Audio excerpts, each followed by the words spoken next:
Bienvenue au podcast dans deux chaises de métal, animé par moi-même, Marco, et l'encyclopédie de la lutte au Québec, TJ Holiday. Comment ça va, mon beau garçon? Ça va super bien aujourd'hui. Ouais, depuis mal à la gorge? Non, l'autre journée, ça. Ouais, on est rendu dans notre main event de notre semaine sur Femme Fatale, parce que Femme Fatale va être demain au Centre Horizon le 4 mars. Pour la présentation de Femme Fatale, ça va être bien intéressant. Aussi disponible sur IWTV, que je vais regarder en direct d'IWTV. J'aurais aimé ça être sur place, mais c'est impossible pour moi d'être là. Mais j'ai bien hâte. Gros roster. On a eu des belles entrevues cette semaine. On a reçu Pat Laprade en début de semaine. Puis là, c'est le temps de notre main event pour la deuxième fois au podcast. On peut-tu dire ça? On a-tu le droit de le dire ou ça va rendre les autres jaloux? Je sais pas qu'est-ce que tu vas dire. Fait que notre préféré, Lou O'Farrell. Salut! Salut! Hello! Là, c'est ça. On s'assume, nous autres. Salut les gars, ça va? Ça va bien, toi? Ça va très bien. Yes, en forme, pas trop de blessures? Ben non, ça va très bien, comme toujours. Parfait, ça. C'est ça qui compte. Tant que tu restes en santé, c'est bon pour tout le monde. Écoute, Lou, c'est ta combienième participation à Femme Fatale? Ça peut être ta première? Non, je pense pas, hein?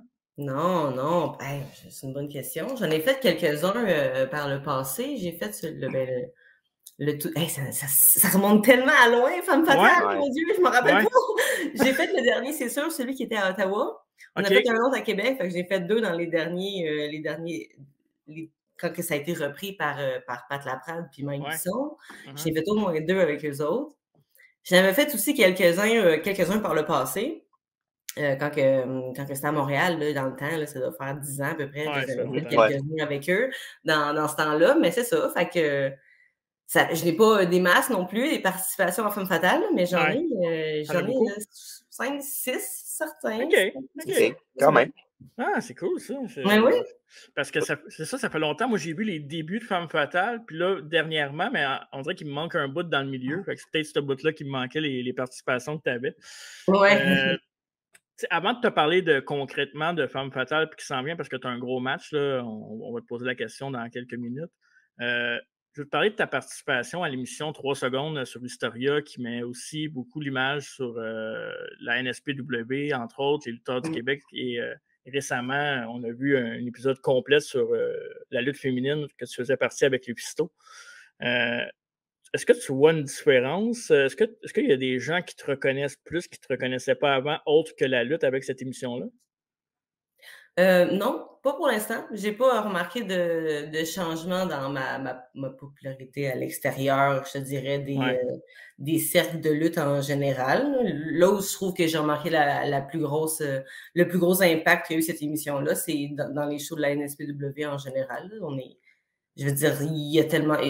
J'imagine qu'il y a tellement de gens qui ont entendu parler de la NSPW pour la première fois dans cette émission-là, qui ont essayé de venir voir, évidemment, qu'est-ce que c'était qu'on montrait comme produit, vu qu'ils en ont vu quand même un petit bout dans l'émission, mais puis ils peuvent pas rentrer parce qu'il y a tellement de monde qui est dans les salles qu'on n'a pas le choix de refuser des gens à la porte, puis ça, ben ça s'était pas vraiment fait souvent avant. Quelquefois, oui, mais là, c'est... oui, je pense qu'au niveau de notre popularité, c'est plus au niveau de la NSPW que je sens que la popularité a augmenté, plus que de mon côté personnel.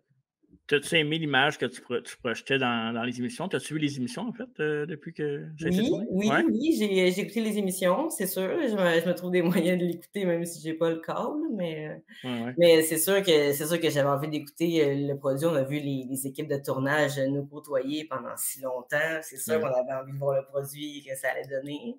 Puis je suis très satisfaite en général là, de l'image que ça l'a démontré de la lutte, là, puis de ce qu'on avait à dire sur le sujet. Puis je pense que de la façon qu'ils ont tourné l'émission, c'est une bonne introduction au produit pour le tout venant.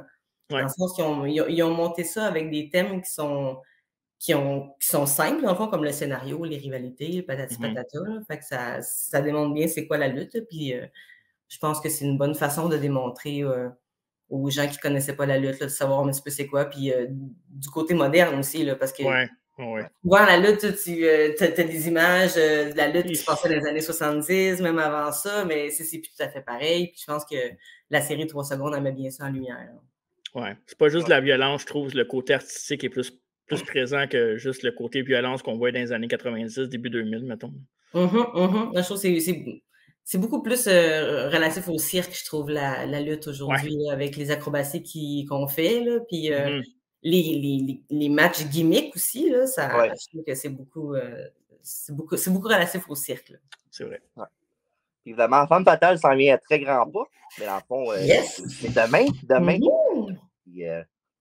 C'est un grand combat tu vas avoir contre la championne la Femme Fatale, Alexia Nicole. Yes. 3 championnats dans ta ville en plus, devant tes fans. Comment tu te sens face à ce défi-là, d'affronter la championne de Femme Fatale dans ta place? Ben, je suis très, très énervée, évidemment, parce que c'est probablement un des plus gros matchs que je vais faire que j'ai eu de ma carrière à date. Puis, je suis très contente parce que quand je suis revenue dans le monde de la lutte, il y a quelques années déjà, je m'étais dit que je voulais affronter un grand bassin de femmes. Là. Tu sais, je voulais affronter les femmes que je n'avais pas affrontées encore jusqu'à maintenant. Donc, tu sais, ma première partie de carrière, quand on parlait la première fois. Puis Alexia Nicole, c'est une de ces filles-là que je voulais affronter puis que j'ai pas encore eu la chance de faire. Puis ça va être comme un checklist. Là. Puis je suis très contente de l'opportunité qui m'est offerte ainsi. Et je vais essayer de tirer mon épingle du jeu et évidemment d'avoir une fin heureuse à ce combat. Mais ça, c'est pour demain qu'on va savoir. Je sais pas si elle écoute le podcast, là, mais moi, j'ai peur pour elle.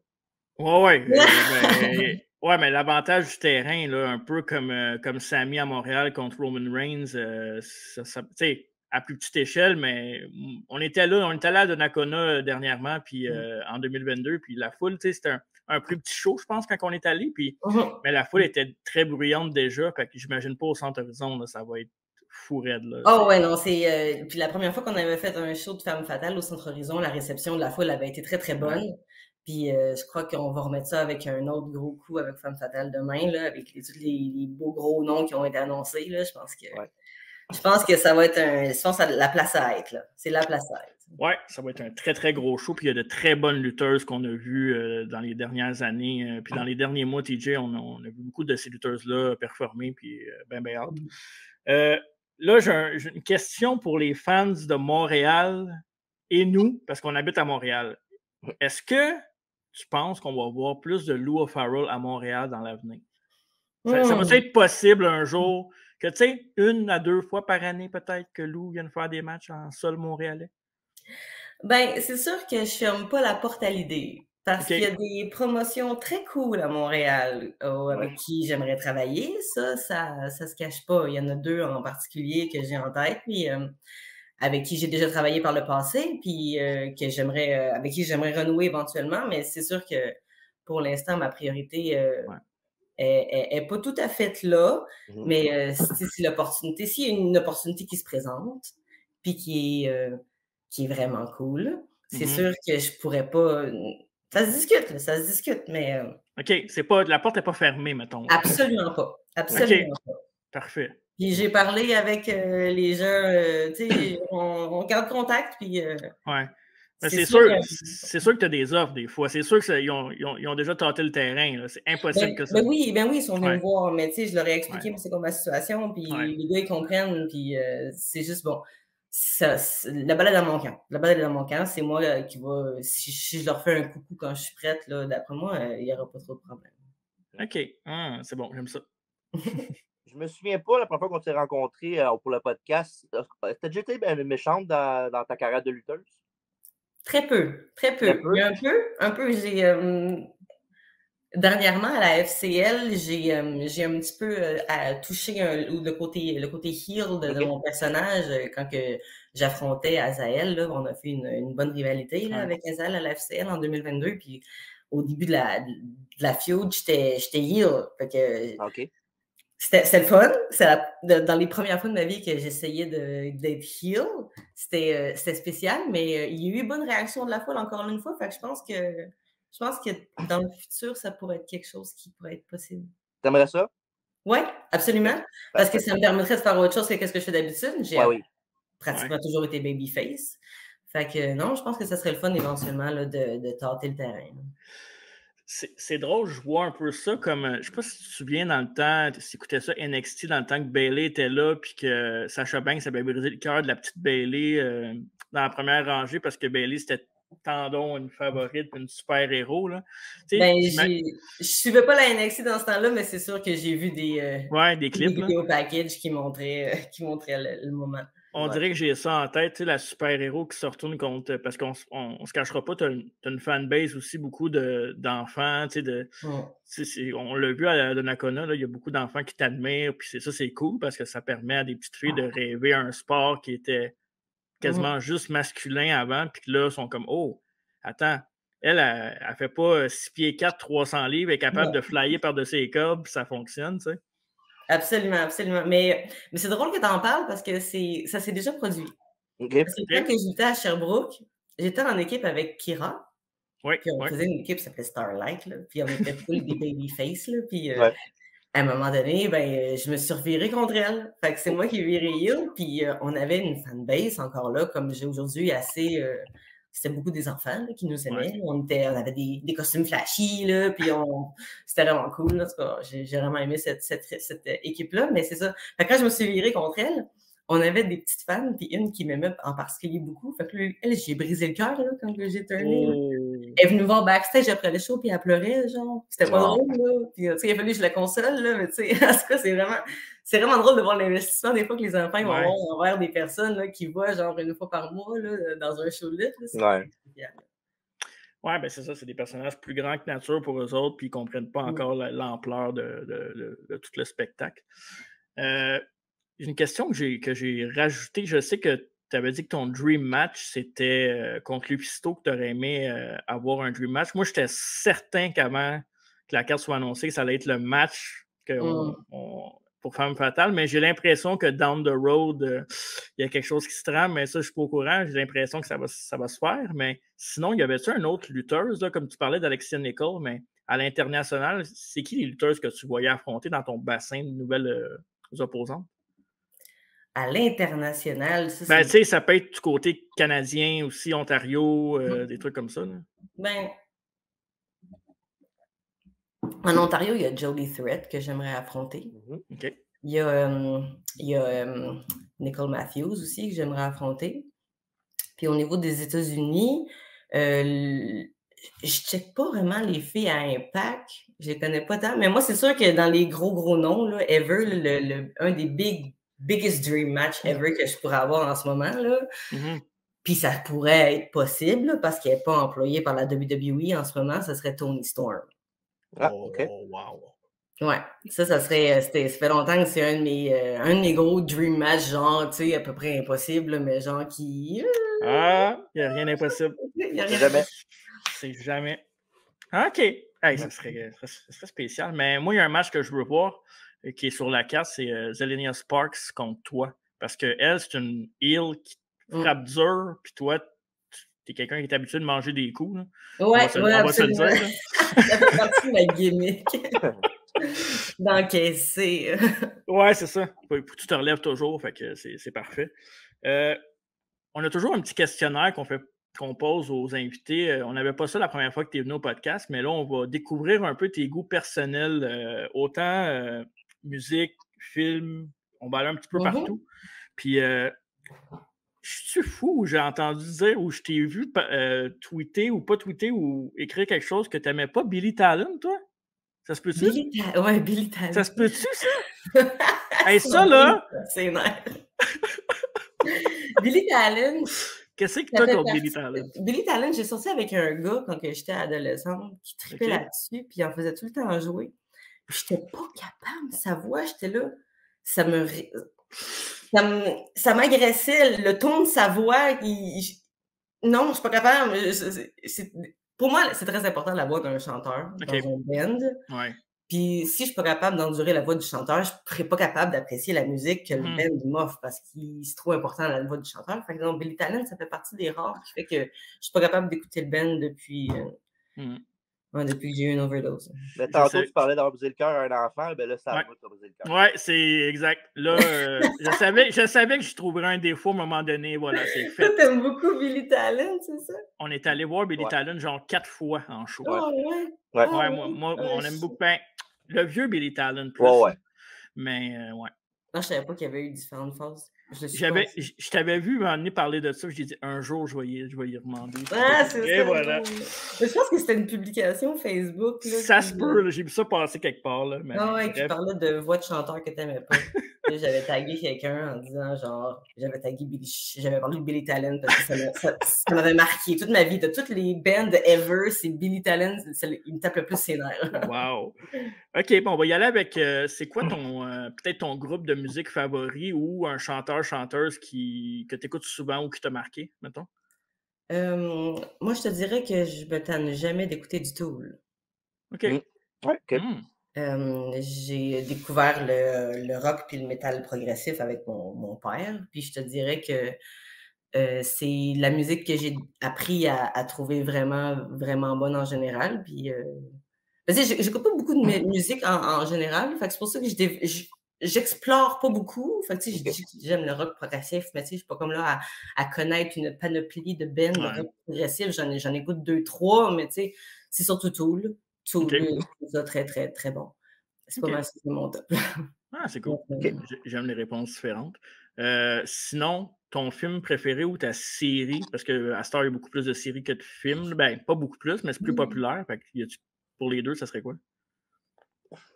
Hey man, c'est une bonne question que tu me poses. Je te dirais que c'est une question à laquelle j'avais une réponse quand j'avais 18-20 ans. Ouais.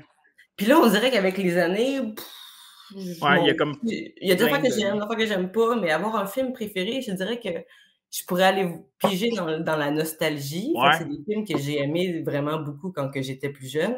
Puis des films qui sont écœuramment bons, je veux dire, à part des gros classiques comme Lord of the Rings. Genre Indiana Jones que je me tanne jamais.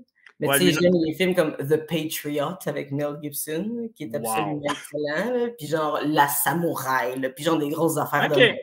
Ça, c'est le genre de film que je trouve bon. On a des gros films genre qui durent 2h30, 3h, full émotionnel. Ouais, ça, avec un peu d'action aussi. Là.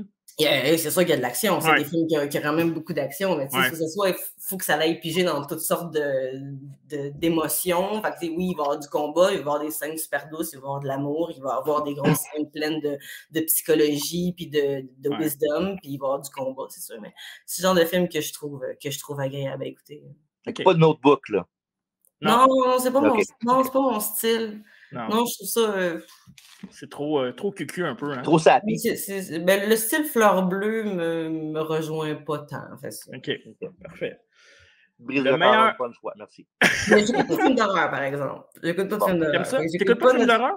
Pas de films d'horreur parce que ça me fait peur. OK, c'est bon. Ça comprend un peu. Ah, toi aussi, t'as peur, TJ?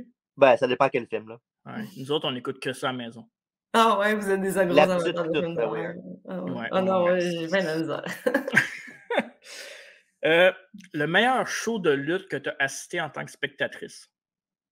Ou qui t'a le plus marqué? Ouais.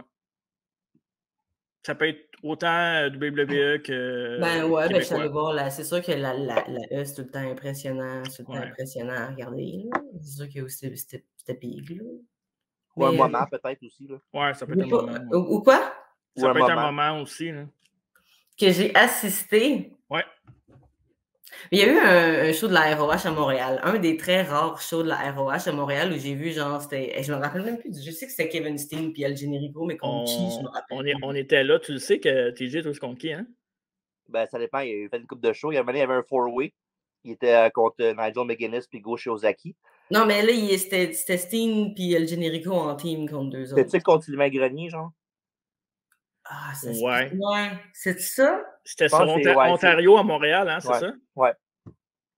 En tout cas, c'était un show de la ROH à Montréal. Pas mal sûr que c'est ça. Ouais, c'est ça. C'était une des dernières fois qu'on a vu Kevin Steen puis El Generico, je pense, avant qu'il décolle. Ouais, c'était un bon show, ça. On était là aussi. Puis, mettons que je te dirais, Lou, tu vas faire un show, je sais pas moi, à Boston. Puis, il faut que tu fasses un grand road trip, mettons, avec 4 personnes. Qui tu choisirais? C'est sûr que je descends avec la gang de Québec, ils sont tellement drôles. On veut des noms. C'est genre du Marco Estrada, Matt Angel, puis Travis Toxic. Là. Si je mets ces 3 gars-là dans le char, là, ça va être une ride, là. Mais genre divertissant, là, ça va être solide. Ou genre Dylan puis Yann Pike aussi, qui sont très, très drôles en voiture. C'est sûr que je me choisis du monde de même. Il faut que ça change. Il ne faut pas que ça se mette des plugs là, dans les oreilles. Ça scroll down pendant 6 heures. Non, c'est ça. Je pars avec des Untouchables. OK. Steve, le promoteur, lui, nous avait répondu Jim Corcoran. J'en reviens toujours pas. Il a mis Jim Corcoran dans son road trip de char. C'est qui ça, Jim Corcoran? Exactement, c'est qui ça? Exact. Fait que Jim Corcoran puis Billy Talon pour moi pour le road trip. Wow, écoute Lou, merci beaucoup. On prend pas plus de ton temps, mais avant de terminer, qu'est-ce qu'on peut te souhaiter pour 2023? C'est quoi tes objectifs? À part être la nouvelle championne de Femme Fatale? Honnêtement, il n'y a pas grand-chose à me souhaiter parce que j'ai tellement à peu près tout ce que je veux en ce moment à NSPW. Je roule ma bosse dans la meilleure promotion au Québec, puis ça va bien. Genre, je fais mes petites affaires à la maison, puis je roule ma bosse à NSP, puis ça va bien, puis j'aime le monde là-bas. Puis... Ouais, c'est cool, la NSP. Juste, souhaitez-moi que ça continue comme ça. Ouais. Bon. Parfait, ça. Écoute, bien hâte d'aller te revoir lutter en vrai. Pour ceux qui n'ont jamais vu lutter en personne, c'est une belle expérience. Puis la NSPW, là, organisation de première classe, puis je dis pas ça parce que tu es là. En revenant de la NSP, dans le char, j'arrêtais pas. Là, TJ peut le dire. J'étais fatigant. J'étais comme, c'est vraiment le fun ici. Là. Puis, dommage. Comment? C'est tout le temps fatigant, oui. Ouais, je sais, mais j'ai bien aimé ça là-bas. Fait que, ouais, c'est vrai. Mais tant mieux, tu reviendras. Yes, meilleure des chances à toi, Lou, puis bonne chance pour la suite. Merci beaucoup, merci de m'avoir accueilli. C'est vraiment toujours le cool d'avoir votre invitation de votre part. Parfait. Merci à toi. Bye bye, merci.